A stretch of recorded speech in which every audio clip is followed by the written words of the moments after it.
When you play a Mario and Luigi game, the first area that you go to is not going to be that great. So I decided I'm going to be ranking every single first area in the Mario and Luigi games because I might as well. And I'm going to be ranking all 6 of them. Now you may be confused why I'm saying 6.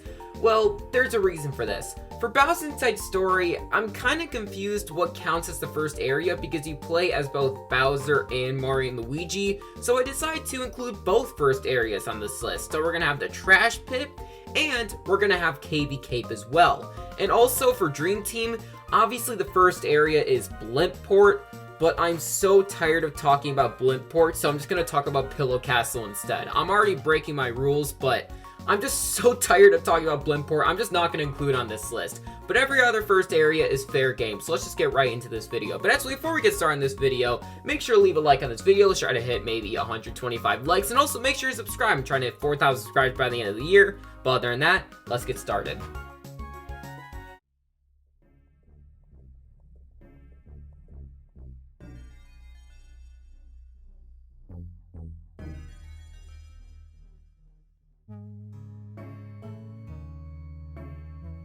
I can't think of a single positive for the Trash Pit. I mean, this place has every single tutorial under the sun. Any tutorial you can think of, it's in the Trash Pit. How to battle with Mario, how to jump, how to dodge, how to counterattack, how to battle with Luigi, attack pieces, bros attacks, hammers, how to attack with hammers. So many tutorials, and it makes this place a slog. And that's another problem with this place.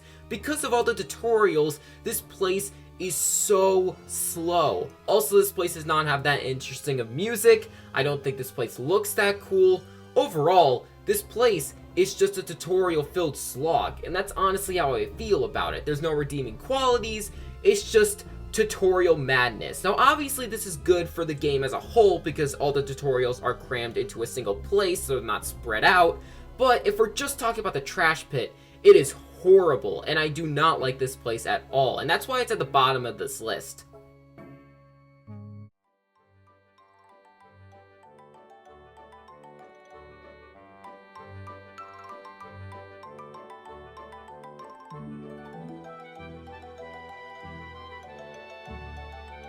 So a lot of people would probably be confused why I have Pillow Castle so low, but I forgot to mention a rule at the beginning.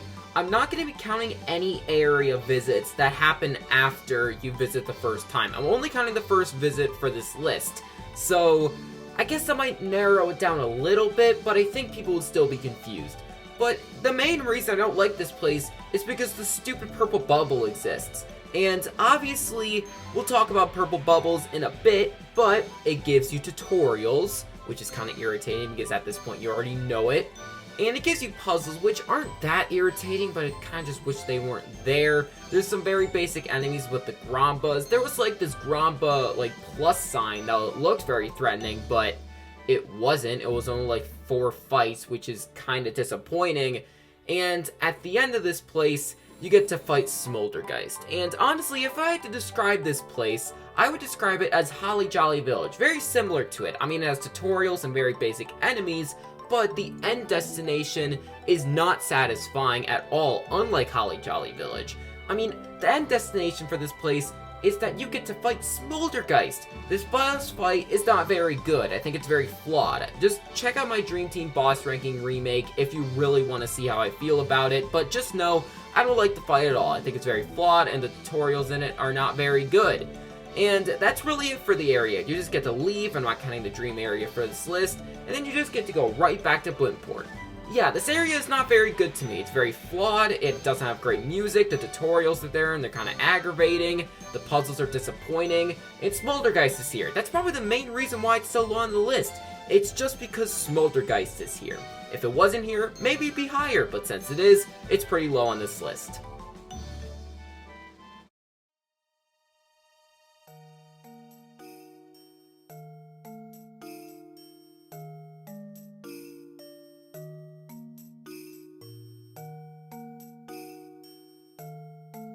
When I started off as a YouTuber, I used to trash on Holly Jolly Village. I thought it was the worst place ever. There couldn't be an area worse than Holly Jolly Village. Well, now you can tell there is an area worse than Holly Jolly Village, and I didn't really see the positives of this place. Well, before you get to Holly Jolly Village itself, Okay, this place is not very good. The jumping tutorials are very insulting and they're not needed. I think the enemy tutorials are not that needed because you already fought enemies in the past. I mean, you fought the Junior Shroob and you fought Bowser Jr. So you already had enemy tutorials, so either those are pointless or the ones at Holly Jolly Village are pointless.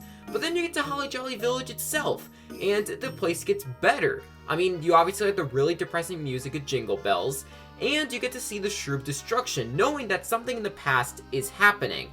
And that's a good thing to me. And also you get to rescue Santa Claus, and he gets immediately abducted. And then you have the Lost Shroob fight, the Force Lost Shroob fight, and I wouldn't say it's the best in the world. I would have preferred an actual boss fight, but if I had to have a Force Lost fight, I would have had it here with the enemies that you fought. So, for what it is, it works. But that's really it for Holly Jolly Village. There really isn't that much to the place, and Holly Jolly Village itself, it's less than 5 minutes, even if you explore everything. So, that's not the greatest. It's only a tiny bit better than Pillow Castle to me, because at the very least, Holly Jolly Village itself is decent. So, at the end of the day, it deserves to be at least not at the bottom of the list. I used to trash this place.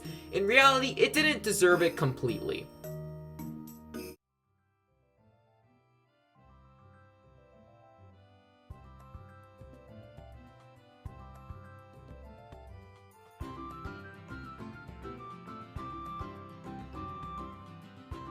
I'm very torn on how I feel about Sunbeam Plains as a first area, because as a first area, I think it's actually better than how it is as a normal area.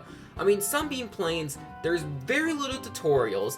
I think there is some unique enemies. There's the Buzzy Beetles, and then there's the Paratroopers, so it's not just Goombas and Paper Goombas. That's a good thing to point out.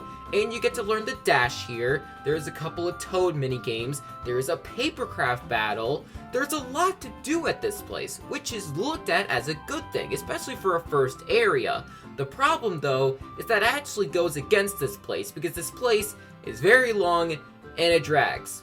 Sometimes. Not all the time, but it definitely starts to drag after a little bit, which is not very good, because it's the first area, you don't have very many abilities, but hey, at the end of the day, you get the dash, which is a great ability to use, and it makes you much faster. And yes, it's a very open area, it's very bland, but for a first area, a lot of these areas are bland to me personally. So, in this list, it doesn't actually matter, which is very weird. For an area ranking, that would actually make this place go much lower, but for a first area ranking, it blends right in, and it's why it's number 3. But it's not any higher, because the top 2, I actually do kind of like those areas, but for Sunbeam Plains, I'm still very mixed on, which is why it's only number 3. It's surprising that it's this high, though.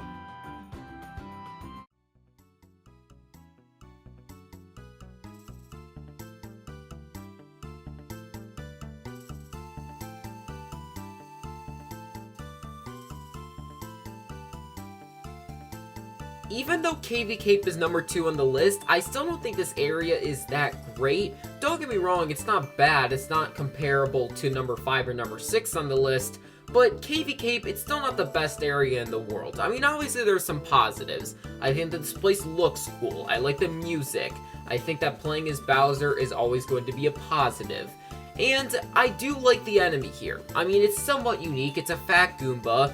I mean, it's more unique than enemies that we've seen in places like the Trash Pit or Holly Jolly Village, so cut it some slack. But those are really the only positives I have for this place. And there's 2 main negatives that keep it from number 1.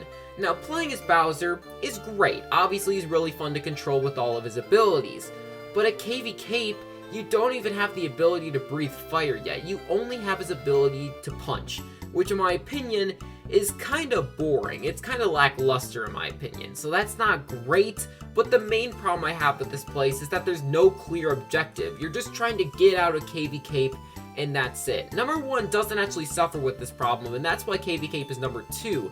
So it kind of just feels like this is a placeholder area. You're not really doing anything here, you're just trying to rush out of here, which in my opinion isn't that great. I wish there was a purpose of being here, but since there isn't, it's only number 2 on this list. It's still definitely a better first area than all the areas we talked about, but it ain't number 1.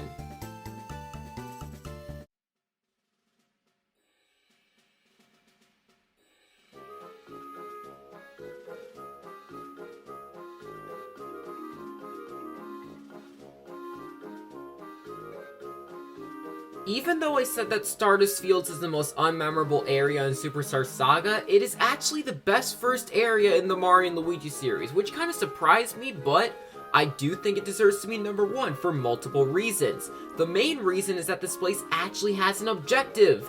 This is great! It's not just an area that you just blaze through and you feel like you're there for no reason. You have to save Bowser, and the only way to do it is to give Tolstar 100 Bean Bean coins, which you can do passively. It's not really that hard of a task, which is great.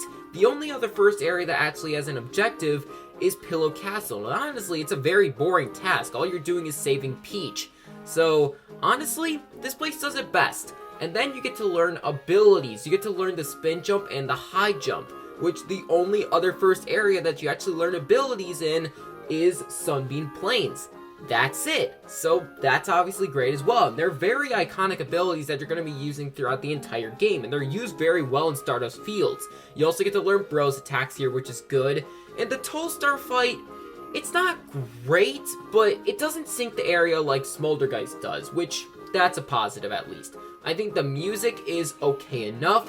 I think the place is beautiful. I think the border jump minigame is decent enough. And honestly, if you don't like it, you can just beat it once and get out of there, which is a great option to have. Honestly, I think that Stardust Fields, while it may not be a great area, it does everything that a first area needs to do. And honestly, I forgot to mention, there's more than one enemy here, which is great. There's the Firefly, and there's the Bullet Bill Launcher, which is great. There's more unique enemies, which is not something I could say for any of these areas at all. And honestly, this proves to me that Stardust Fields is definitely the best first area in the Mario and Luigi series. Honestly, I should probably play Superstar Saga. It seems that my opinion is starting to change on it. That doesn't matter. Thank you guys for watching this video. I really appreciate that. If you last this long, I really suggest subscribing. And also, make sure to leave a like if you haven't yet. Also, I have a podcast called The Flatmates. I really appreciate you checking that out. But other than that, G-bye.